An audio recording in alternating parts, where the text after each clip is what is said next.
বিষ্ণুপুর ঘোরা তো হলো, কিন্তু হাতে এখনও প্রচুর টাইম। সেই বিকেল 5:30টায় ট্রেন।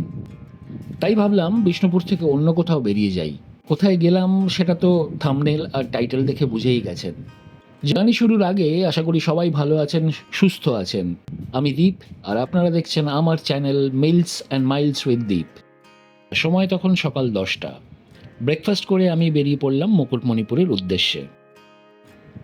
বিষ্ণুপুর থেকে মুকুটমণিপুরের ডিস্টেন্স প্রায় 80 কিলোমিটার। যেতে সময় লাগবে 2 ঘন্টা মতন।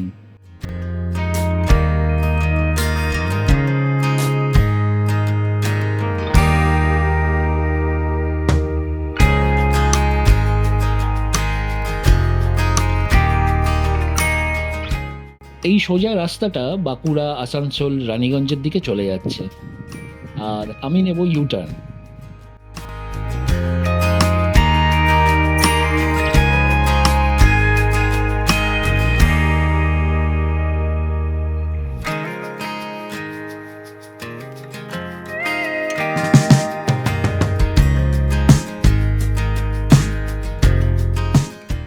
শহর ছাড়তেই আমার সঙ্গী হলো দুপাশের ঘন সবুজ জঙ্গল, আর কালো পিচের মসৃণ রাস্তা দিয়ে আমার গাড়ি ছুটে চলেছে।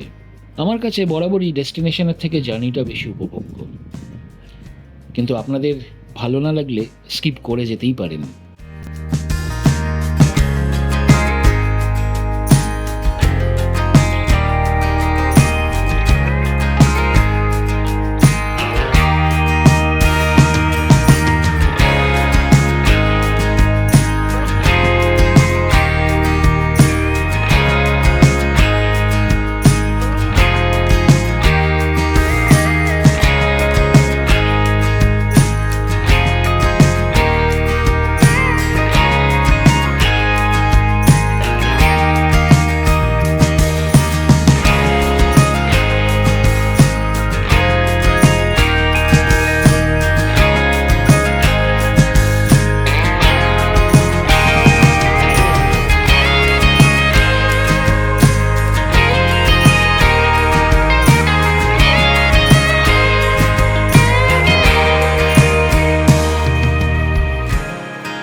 এই জায়গাটার নাম শিবডাঙ্গা। মুকুটমণিপুর এখনও 46 কিলোমিটার বাকি। মাঝে গোবিন্দপুরে দাঁড়ালাম চা খাবার জন্য। বাইরে তখন সূর্যি মামা পুরো ফর্মে।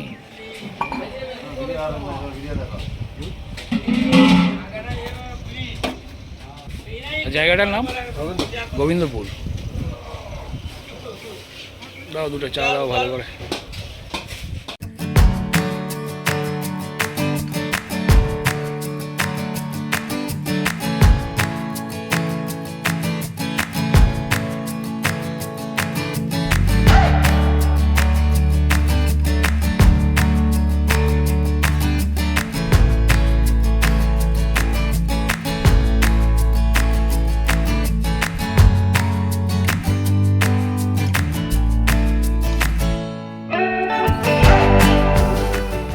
যাত্রার কিছু পরে ডান দিকে বাঁক নিতেই চোখে পড়ল ছোট ছোট টিলা।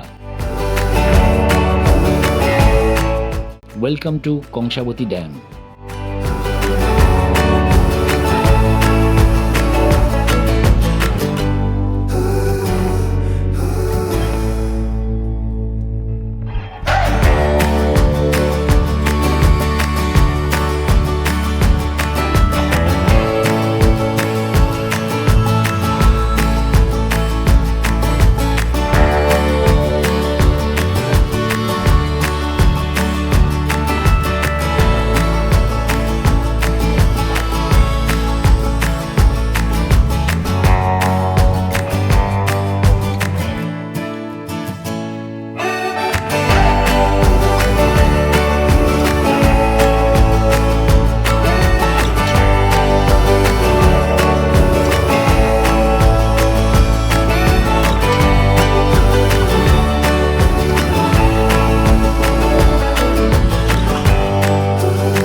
একদিকে নীল জলের বিশাল বিস্তার, আর অন্যদিকে সবুজ পাহাড় আর লাল মাটির অপূর্ব মেলবন্ধন। এই হলো মুকুটমণিপুরের কংসাবতী ড্যাম। মুকুটমণিপুরের এই ড্যামটি কংসাবতী ও কুমারী নদীর মিলনস্থলে তৈরি হয়েছে। প্রায় 11 কিলোমিটারেরও বেশি লম্বা এই ড্যামটাকে ভারতের দ্বিতীয় বৃহত্তম আর্থেন ড্যাম বা মাটির বাঁধ বলা হয়। সূর্যাস্তের সময় এখানকার সিনিক বিউটি নাকি অতুলনীয়। তো এখন আমি চললাম ড্যামের ওপর দিয়ে গাড়ি নিয়ে কংসাবতী ও কুমারী নদীর মিলনস্থল মানে কনফারেন্স দেখতে। আপনারা দেখুন আর বলুন, না গিয়ে থাকতে পারবেন কি এই জায়গায়?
বাঁ দিকে কুমারী নদী আর ডান দিকে কংসাবতী নদী, আর এই জায়গায় এসে তারা মিশে গেছে। কনফ্লুয়েন্স। চারপাশটা একবার দেখুন, রোদ বৃষ্টি ঠান্ডা, আমার তো মনে হয় যে কোনো সময় এখানে আসা যায়। আর জলের কালারটা লক্ষ্য করেছেন? পুরো নীল।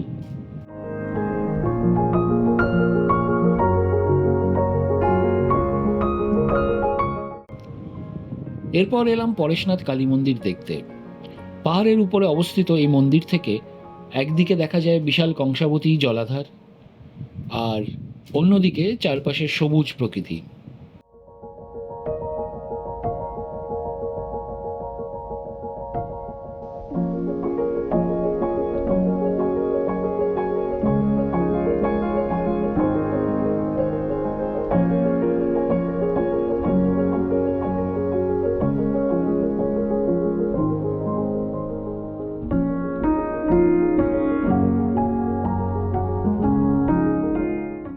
এরই পাশে রয়েছে পরেশনাথ শিব মন্দির। স্থানীয় মানুষদের কাছে জায়গাটা অত্যন্ত পবিত্র।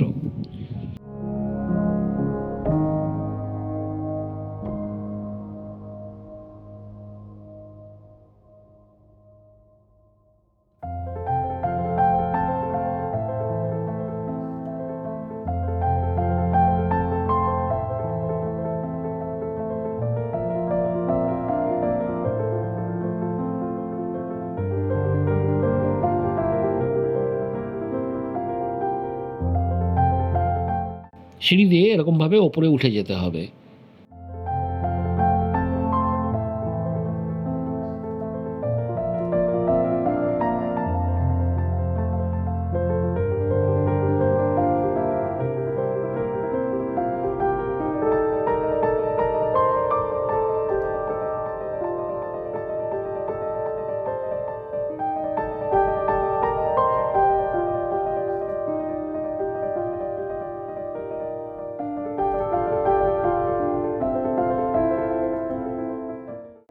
মন্দিরে শিবলিঙ্গ তো আছেই, তবে সব থেকে অসাধারণ হলো এত উপর থেকে ভিউটা দেখুন একবার, জাস্ট ফাটাফাটি।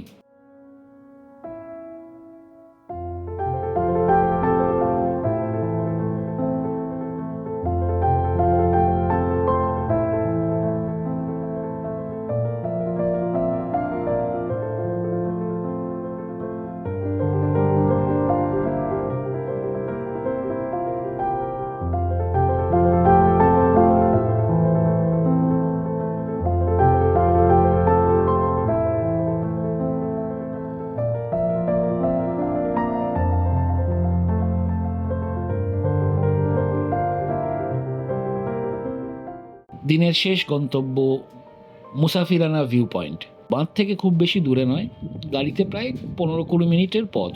ট্রেক করে উপরে উঠতে হবে। হাঁটুতে সমস্যা না থাকলে এই ট্রেকটা কিন্তু মিস করবেন না। প্রথমত নিচের ভিউ, আর তারপর উঠে গেলে যে প্রাকৃতিক ভিউ পাবেন সেটা মিস করা মানে আপনার জীবন বৃথা।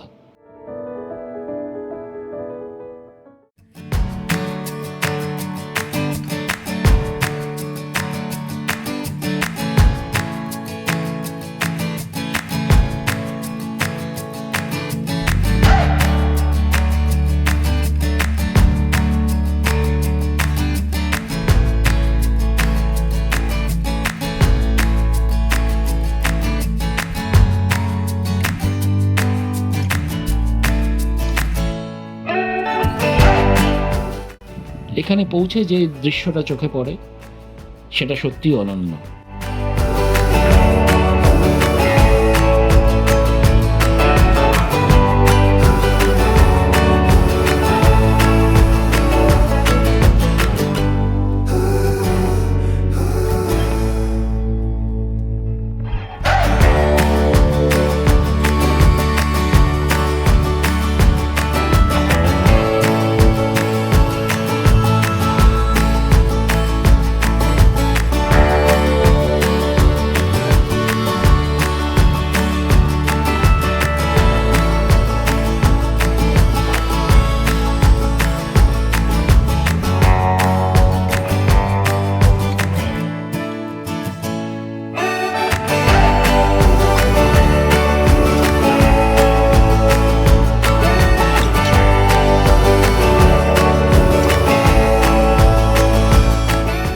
সারাদিনের এই পথ চলা এখন শেষ। মনে হচ্ছিল কিছু জায়গা বারবার ফিরে আসার জন্যই তৈরি হয়। হয়তো মুকুটমণিপুরও ঠিক তেমনই। আজকের মতন এখানেই শেষ করছি। ভিডিওটা ভালো লাগলে লাইক আর শেয়ার করতে ভুলবেন না। আবার দেখা হবে নতুন কোনো পথে, নতুন কোনো গল্পে। ততদিন সবাই ভালো থাকবেন, আনন্দে থাকবেন। নমস্কার।